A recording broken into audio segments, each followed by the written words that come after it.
ಜೊತೆಯಲ್ಲಿ ನ್ಯೂಸ್ಗೆ ಸ್ವಾಗತ. ನಾನು ಅಕ್ಷಯ. ಬೆಂಗಳೂರು ದಕ್ಷಿಣ ಭಾಗದ ಜರಗನಹಳ್ಳಿ ವಾರ್ಡ್ನ ಸಾರಕ್ಕೀಕೆರೆ ಸೇರಿದಂತೆ ಹಲವು ಬಡಾವಣೆಗಳಿಗೆ ಜಿಬಿಎ ಆಯುಕ್ತರು ಹಾಗೂ ವಿವಿಧ ಇಲಾಖೆಗಳ ಅಧಿಕಾರಿಗಳು ಭೇಟಿ ನೀಡಿ ಸಾರ್ವಜನಿಕರಿಂದ ಕುಂದುಕೊರತೆಗಳನ್ನು ಆಲಿಸಿದರು. ಪೂರ್ಣಗೊಂಡಿರುವ ಕಾಮಗಾರಿಗಳ ಸ್ಥಿತಿಯನ್ನು ಪರಿಶೀಲಿಸಿ ಸಂಬಂಧಪಟ್ಟ ಅಧಿಕಾರಿಗಳಿಗೆ ಅಗತ್ಯ ಕ್ರಮ ಕೈಗೊಳ್ಳುವಂತೆ ಸೂಚಿಸಲಾಯಿತು. ಈ ವೇಳೆ ಬೆಂಗಳೂರು ದಕ್ಷಿಣ ಕಾಂಗ್ರೆಸ್ ಸಮಿತಿಯ ಪ್ರಧಾನ ಕಾರ್ಯದರ್ಶಿಯಾದ ಉಮೇಶ್ ಗೌಡ ಮಾತನಾಡಿ, ಬಫರ್ ಝೋನ್ ಸಮಸ್ಯೆಯನ್ನು ಆದಷ್ಟು ಬೇಗ ಪರಿಹರಿಸಬೇಕೆಂದು ಮನವಿ ಮಾಡಿದರು. ಸ್ಥಳೀಯರ ಸಮಸ್ಯೆಗಳತ್ತ ತಕ್ಷಣ ಸ್ಪಂದನೆ ನೀಡುವಂತೆ ಒತ್ತಾಯಿಸಿದ್ದಾರೆ. ಏನು ಸಾರ್ವಜನಿಕ ಹಿತಾಸಕ್ತಿ ಅರ್ಜಿ ಹೈಕೋರ್ಟ್ನಲ್ಲಿ ಹೋಗಿತ್ತು, ಅದರ ಅನ್ವಯ ನ್ಯಾಯಾಧೀಶರು ಏನು ಆ ಬಫರ್ ಝೋನ್ ಲಿಮಿಟೇಷನ್ ನಾನ್ ಡೆವಲಪ್ಮೆಂಟ್ ಏರಿಯಾನ ರಿಮೂವ್ ಮಾಡಿ ವರದಿ ಕೊಡಿ ಅಂತ ಹೇಳಿದ್ದಾರೆ ಸರ್. ಇಲ್ಲಿ what ever it is sir, ಇಲ್ಲಿ ನಮ್ಮ ಬಡಾವಣೆಗಳು ಏನಿದೆ ನೀವು ಹೋಗಿದ್ರಲ್ಲ ಸರ್, ಅದೆಲ್ಲ ಅದು ನಮ್ಮದು ನ್ಯಾಷನಲ್ ಗ್ರೀನ್ ಟ್ರಿಬ್ಯುನಲ್ ಆಕ್ಟ್ ಏನು 2015 ಏನು ರೂಲ್ ಬಂತು ಅದಕ್ಕಿಂತ ಮೊದಲೇ ಆಗಿರ್ತಕ್ಕಂಥ ಬಡಾವಣೆಗಳು ಸರ್, ಅದಕ್ಕಿಂತ ಮೊದಲೇ ಕಟ್ಟಿರ್ತಕ್ಕಂಥ ಬಿಲ್ಡಿಂಗ್ ಸರ್. ದಯಮಾಡಿ ನೀವು ಒಂದು ವರದಿ ಕೊಡಬೇಕಂದ್ರೆ ನ್ಯಾಯಾಲಯಕ್ಕೆ ಕೈ ಮುದ್ದು ಕೇಳ್ಕೊತ ಇದ್ದೀನಿ.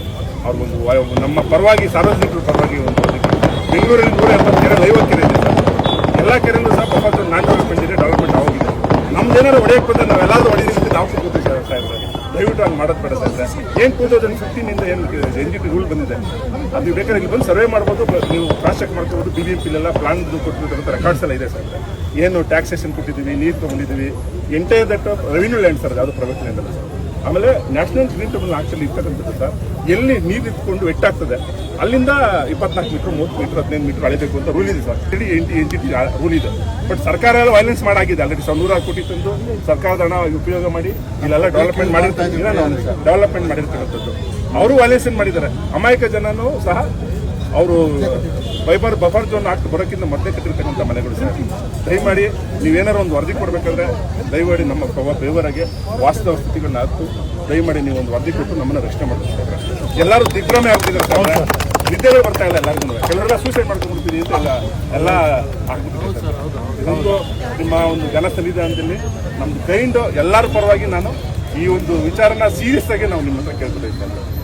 ಏನು ಅದು ಆಯಿತು ಸಾಹೇಬ್ರ, ಅಲ್ಲಿ ಏನು ಕೊಟ್ಟಿದ್ದಾರೆ 2019 ಪ್ಲಾನ್ ಕೊಟ್ಟಿದ್ದು ಅದೆಲ್ಲ ಐ ಡೋಂಟ್ ನೋ. ನಿಮ್ಗೆ ಇಂಟರ್ನಲ್ ರಿಪೋರ್ಟ್ ನಿಮಗೆಲ್ಲ ಗೊತ್ತಿತ್ತು ಏನಿದೆ. ಆಮೇಲೆ 80 ಅಡಿ ರಸ್ತೆನೂ ಸಹ ಕೆರೆಯಲ್ಲೇ ಮಾಡಿದ್ದಾರೆ ಸರ್, ಅದನ್ನು ಮಾಡೋಂಗಿಲ್ಲ ಸರ್. ಕೆರೆಯಲ್ಲಿ 1 ಇಂಚು ಜಾಗನೂ ಸಹ ಬೇರೆ ವಿಚಾರಕ್ಕೆ ಬಳಸ್ಕೊಳ್ಳೋಂಗಿಲ್ಲ ಅಂತ ಕ್ಲಿಯರ್ ಆಗಿ ಹೇಳಿದೆ ಸರ್.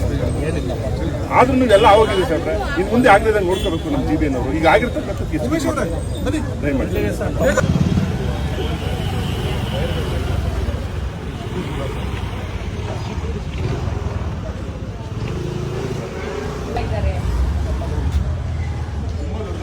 ಇಂಥದ್ದು 3 ಇದೆ ಸರ್ ಲೇಔಟ್ ಅಲ್ಲಿ. ಏನು ಇದಕ್ಕೆ ಸೊಲ್ಯೂಷನ್ ಅನ್ನೋದು ಜಸ್ಟ್ ಈ ಲೆವೆಲ್ಗೆ ಎಲ್ಲ ಮರಗಳು ಬಿದ್ದೋಗ್ಬಿಟ್ಟಿದ್ದಾರೆ. ನಾರ್ಮಲ್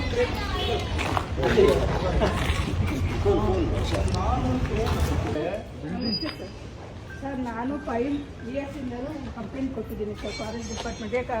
ಇದಕ್ಕೆ ಮರ ಒಳಗಡೆ ಬೇರೆಲ್ಲ ಬಂದಿದೆ ಸರ್. ನೋಡಿ ಸರ್, ನಾನು ರಿಪೇರಿ ಮಾಡಿಸಿದ್ದೀನಿ ಸರ್. ತಿರ್ಗಾ ಹಾಗೆ ಒಳಗಡೆ ಬಂದಿದೆ ಸರ್ ಮರ. ಒಳಗಡೆ ನಮ್ಗೆ ಏನು ಥಿಂಗ್ಸ್ ತರಕ್ಕೂ ಆಗ್ತಾ ಇಲ್ಲ ಸರ್. ಒಳಗಡೆ ಈ ಒಂದು ಗೇಟ್ ಓಪನ್ ಆಗ್ತಿಲ್ಲ. ಅದು ಇಂಥವು 4 ಇದೆ ಸರ್ ಲೇಔಟ್ ಅಲ್ಲಿ. ನಾವು ಮನೆ ಕಟ್ಟಿ 20 ವರ್ಷದ ಮೇಲೆ ಆಯ್ತು ಸರ್. ಮನೆ ಕಟ್ಟಿದ್ಮೇಲೆ ಮರ ಹಾಕಿದ್ದಾರೆ. ಹ್ಞೂ ಸರ್, ಮನೆ ಹಾಕಿದ್ರು. ನಾವಿರ್ಲಿಲ್ಲ ಸರ್, ನಾವಿರ್ಲಿಲ್ಲ ಸರ್. ಇಲ್ಲಿ ನಾವು ಕಾಟನ್ಪೇಟೆಯಲ್ಲಿ ಇದ್ದಿದ್ದು. ನಮಸ್ಕಾರ, ನಾನು ಉಮೇಶ್ ಗೌಡ, ಜರಗನಹಳ್ಳಿ ವಾರ್ಡ್ನಿಂದ. ಏನು ನಿನ್ನೆ ಬೆಂಗಳೂರು ದಕ್ಷಿಣ ನಗರ ಪಾಲಿಕೆಯ ಮುಖ್ಯ ಆಯುಕ್ತರಾದಂತಹ ರಮೇಶ್ ರವರು ನಮ್ಮ ಸಾರಕ್ಕೀಕೆರೆ ಪ್ರದೇಶಕ್ಕೆ ಭೇಟಿ ನೀಡಿರ್ತಕ್ಕಂಥದ್ದು. ಭೇಟಿ ನೀಡಿದ ಪ್ರಮುಖ ವಿಚಾರ ಬಫರ್ ಝೋನ್ಗೆ ಸಂಬಂಧಪಟ್ಟಂಗೆ.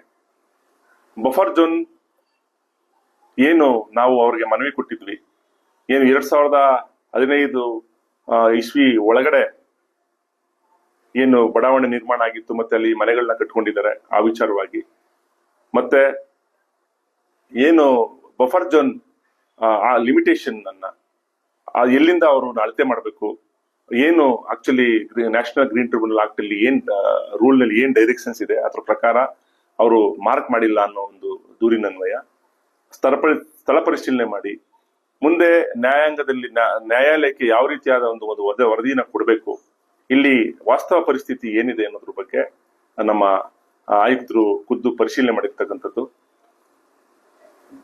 ನ್ಯಾಷನಲ್ ಗ್ರೀನ್ ಟ್ರಿಬ್ಯುನಲ್ ಆಕ್ಟ್ ಜಾರಿಯಾಗಿರ್ತಕ್ಕಂಥದ್ದು 2015 ಇಸ್ವಿಯಿಂದ ಮುಂದೆ ಏನ್ 2015 ಇಸ್ವಿಯಿಂದ ಹಿಂದೆ ಆಗಿರ್ತಕ್ಕಂಥ ಬಡಾವಣೆಗಳಲ್ಲಿ ಅವ್ರೇನು ಮಾಲೀಕರ ಹತ್ರ ಏನು ಅವರ ಹಣ ಕೊಟ್ಟು ಜಾಗ ಖರೀದಿ ಮಾಡಿ ಮನೆಗಳು ಕಟ್ಕೊಂಡಿರ್ತಕ್ಕಂಥವ್ರಿಗೆ ತೊಂದರೆ ಕೊಡಬಾರ್ದು ಅನ್ನೋ ಒಂದು ವಿಚಾರವಾಗಿ ನಾವು ಪ್ರಮುಖವಾಗಿ ಅವ್ರಿಗೆ ಮನವಿ ಮಾಡ್ಕೊಂಡಿರ್ತಕ್ಕಂಥದ್ದು.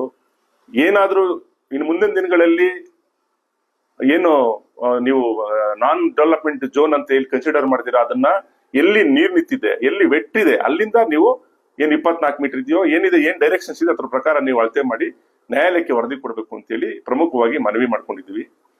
ನಮ್ಮ ಮಾನ್ಯ ಆಯುಕ್ತರಾದಂತ ಸನ್ಮಾನ್ಯ ಶ್ರೀ ರಮೇಶ್ ಅವರು ಸೂಕ್ತವಾಗಿ ನಮ್ಗೆ ಸ್ಪಂದಿಸಿದ್ದಾರೆ.